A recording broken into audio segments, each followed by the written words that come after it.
자, 오늘은 브레이크의 오일링을 할 건데요.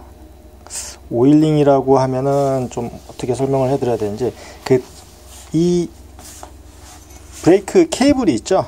이 케이블을 하고 이제 속선이라 그러죠. 속선, 그리고 요거를 겉선이라 그래요. 그런데 요즘에 나오는 이제 비슷한 속선 같은 경우에는 뭐 테프론 코팅이 돼 있어서 브레이크를 잡았을 때 굉장히 좀 부드럽게, 적은 힘을 줘도 부드럽게 브레이크를 잡히게 해주는 그런 속선, 그런 게 좀 많이 나오더라고요. 그게 브레이크뿐만 아니라, 디스크 브레이크는 아니죠. 안에 유압이 들어있으니까, 기름이 들어있으니까. 디스크 브레이크는 제외하고 케이블 방식의 변속기와 브레이크, 케이블 방식으로 되어 있는 건 무조건 겉선과 속선으로 이루어져 있기 때문에 이 속선이 너무 뭐 오래 쓴다거나 아니면 이물질이 많이 들어간다거나 그렇게 되면은 브레이크를 당겼을 때, 브레이크를 잡았을 때 아무래도 마찰이 많이 심해지죠. 그래서 좋은 속선으로 쓰게 되면 마찰감이 많이 떨어져서 마찰이 잘 안 되니까 이제 브레이크가 더 잘 잡히겠죠. 그래서 밖에서 비를 많이 맞은 자전거나 아니면 이제 관리하지 않은 자전거를 보면은 브레이크를 잡으면은 굉장히 저항이 좀 심해요. 힘들 정도로 브레이크를 계속 잡아야 되는데 브레이크가 무거워지는 느낌이죠. 당겼을 때 뭔가 걸리는 느낌이라던가 뭔가 좀 저항이 있는 느낌. 그래서 여기다가 오일링을 할 거예요. 예전에 이렇게 한번 해본 적이 있어요. 구리스를 발라본 적이 있는데, 자, 이런 구리스 작업을 할 때 이런 구리스를 이 케이블에다가 발라주고 그리고 겉선에다가 집어넣었어요. 이렇게 해봤는데 여름에는 괜찮은데 겨울이 되니까 구리스가 경화가 된다 그러나요? 굳는다 그러나요? 그리고 뻑뻑해지더라고요. 그래서 구리스보다는 좀 더 효과적인 게 테프론 계열의 오일이에요. 테프론 계열이라고 하면 정확히 저도 테프론 계열이라고 그냥 막연하게 생각하기에는 좀 코팅이 잘 되고 침투력이 좋고 코팅이 잘 되고 그리고 물 같은 거에 좀 강한, 저는 그렇게 알고 있어요. 그래서 요 오일을 이 안에다가 좀 발라주는 거예요. 그렇다고 해서 이 케이블을 다 빼가지고선 이 기름을 갖다가 발라주게 되면 일이 커지죠.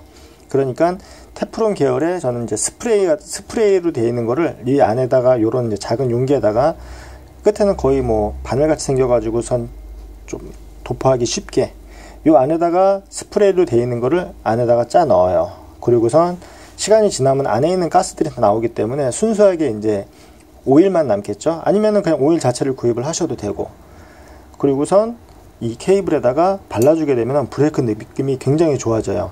꼭 테프론 코팅되어 있는 속선을 쓰는 거하고 거의 똑같이, 그리고 겨울이 돼도 그런 경화된다거나 그런 느낌은 전혀 없었어요.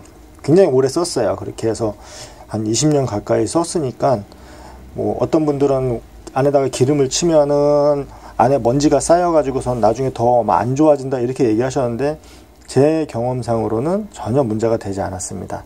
그러면은 도포를 어떻게 할 건지, 요즘에는 인터 방식이라 그래서 케이블이 이렇게 안쪽으로 들어와요. 프레임 안쪽으로. 그래서 이 케이블에다가 도포하기가 쉽지가 않아요. 그래서 이 노출되어 있는 부분들이 있죠. 자전거마다 조금씩 노출되어 있는 부분이 있어요.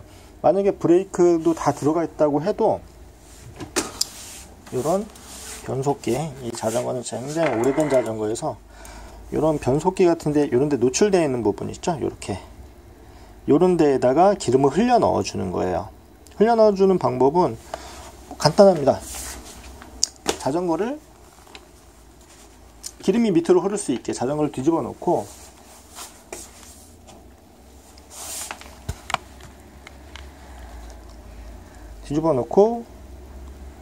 케이블이 밑으로 가면은 더 도포가 쉽겠죠. 이쪽도 노출이 돼 있죠. 이렇게 하고선 케이블 끝에다가 기름을 흘려 들어가게 똑똑 넣어줘요. 너무 많이 넣으면은 뚝뚝 떨어지니까 지금 한 방울만 떨어져도 안쪽으로 스며 들어가는 게 보여요. 그냥 이렇게 두시면 안 되고 이렇게 스며 들어갔으면은 움직여줘야 되겠죠. 케이블을 막 당기면서 안쪽에 골고루 묶게. 이 자전거는 굉장히 오래된 자전거여서 조금 자전거가 지저분합니다.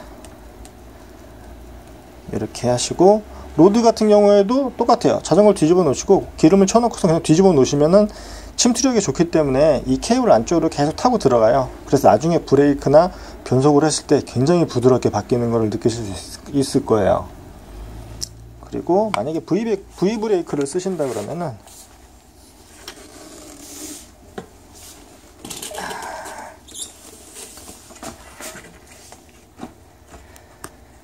V 브레이크는 더 쉬워요. 자, 앞에를 기준으로 한번 해볼게요. 일단은 케이블을 이렇게 빼죠. 그러면은 이 부분이 빠지겠죠. 이렇게 이 부분이 빠지면은 이 부분에다가 기름을 이 위쪽에다가 한번 흘릴게요. 지금 타고 들어가죠. 안쪽으로 타고 들어가요. 기름을 너무 많이 뿌린다고 해가지고선 좋은 거 절대 아니에요. 체인에도 마찬가지고요. 조금만 흘려놓고선 다시 껴주고,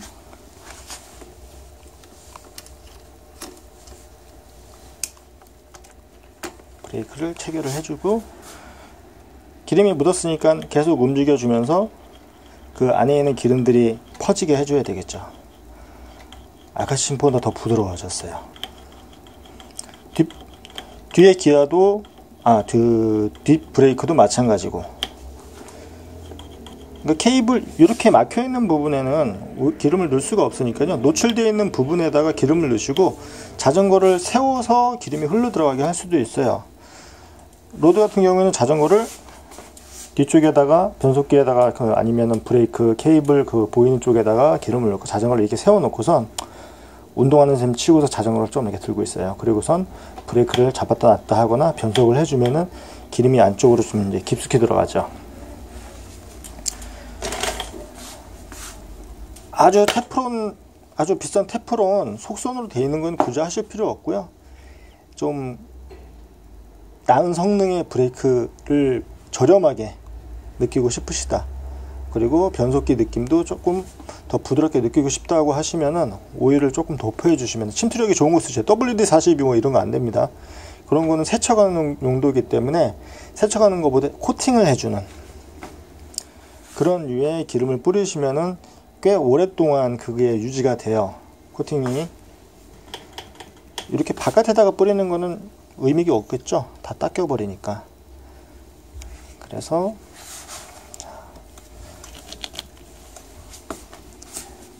뒷브레이크를 제가 좀 빡빡하게 해놔서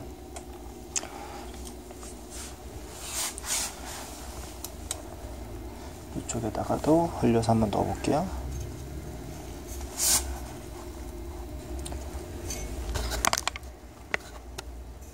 이렇게.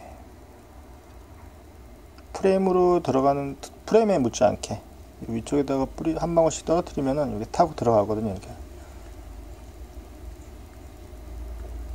침투력이 굉장히 좋아요. 그래서 다 기름을 조금씩 집어넣었다 생각하시면은 변속도 해주시고 브레이크도 여러 번 잡아 주셔가지고선 속선하고 겉선하고 계속 좀 움직여 주셔야지 그 기름이 안쪽에 골고루 퍼지겠죠.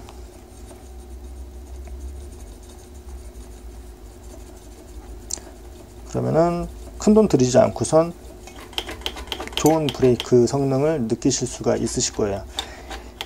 그래도 안 된다. 그래도 안 되면은 이 겉선을 확인을 해보세요. 이 겉선이라는 거는 이 안에 그 코일 같이 그 철로 된 코일 같이 이게 감겨져 있거든요. 그런데 오래 쓰다가 보면은 이런 부분들이 부러지거나 안쪽에 노출이 되거나 끊어지거나 하는 부분이 있어요. 그러면은 브레이크를 잡으면은 지금 여기 이렇게 움찔움찔 움직이죠.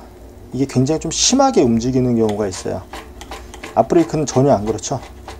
꾹 잡아도 힘 전달을 갖다가 거의 100% 해준다는 얘기예요. 그런데 이 브레이크를 잡았을 때 이 겉선이 좀 많이 움찔움찔 한다. 그러면은 겉에 겉선을 갖다가 교체를 해 주셔야 돼요. 어디가 안쪽이 부러졌다거나 힘이 새는 모습을 본다고 생각하시면 돼요.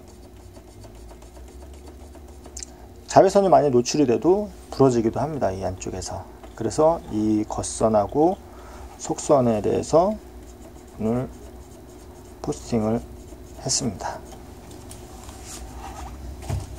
다음에는 좀 더 생각을 해보고선 그때 다른 저렴하게 아니면 돈을 들이지 않고선 자전거를 쉽게 정비할 수 있는 방법을 또 알려드리겠습니다. 고맙습니다.